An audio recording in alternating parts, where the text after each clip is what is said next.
Now let's take a look at the set of uncommon words problems. The problem states that given two sentences, return a set of the uncommon words. Uncommon words are words that appear in only one sentence, but not both. If we take a look at the function description, we can see that the function set of uncommon words contains two parameters, and the parameters are sentence 1, which is a string, and sentence 2, which is also a string. Now if we take a look at sample case 0, we can see that sentence 1 is the string, many of you are very smart, and sentence 2 is the string, but you should read directions very carefully. And we can see that our output is 9. Well, the reasoning why the output is 9 is because the set of uncommon words includes many of, are, smart, but, should, read directions and carefully. The reason why it doesn't include you and very are because they occur in both sentences.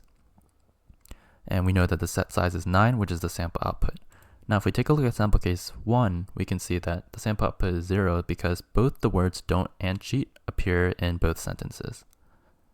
Now if we take a look at this function, we can see that if we remember, sentence 1 and sentence 2 are strings, but what would be nicer to work with are a list of strings, which are actually just like the list of words that appear in each string. Well, what is the way we can do that in Python? If we remember, we can call the split method on a string, and it will return to us a list containing the words that are in the string. So if we were to call, let's say, on the string don't cheat, and we were to split it, it would be turned into a list containing don't and cheat. Well, this is nicer to work with because what we really want to do is we want to create sets containing the words that occur in each sentence.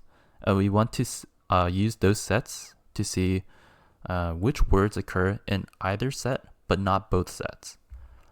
So what we can do actually is we can create a variable. Let's say we call it set1 for the first set or for the first sentence.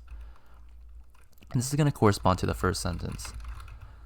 But we're going to actually do this in Python, so we're going to say set1 is assigned word for word in sentence 1 dot split. What this is going to do is it's going to take each word in sentence 1 dot split, which we just covered is actually just a list containing the words in sentence 1 and adding it to set 1. We can do the same thing for set 2 for word for word in sentence 2 dot split. We're just going to create a set containing the words in sentence 2.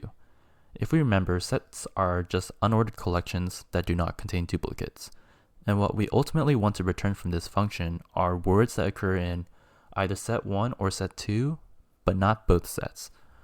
We can do that by using something called symmetric difference. So we can return set1 dot symmetric difference and pass in set 2. Symmetric difference is going to return to us a set containing elements in either set 1 or set 2, but not both sets. And if we try running this code, we can see that it matches the expected output. And if we try running all the test cases, we can see that all the test cases are going to pass once test case 0 is done running. Now, there's actually another way we can denote this instead of using symmetric difference, which is we can use this little caret symbol, and we can do set1 with this funny little symbol right here, and set 2. And that is actually just an alternative syntax for symmetric difference. So if we try running this as well, we will see that all the test cases have passed. So we can submit our code and move on to the next problem.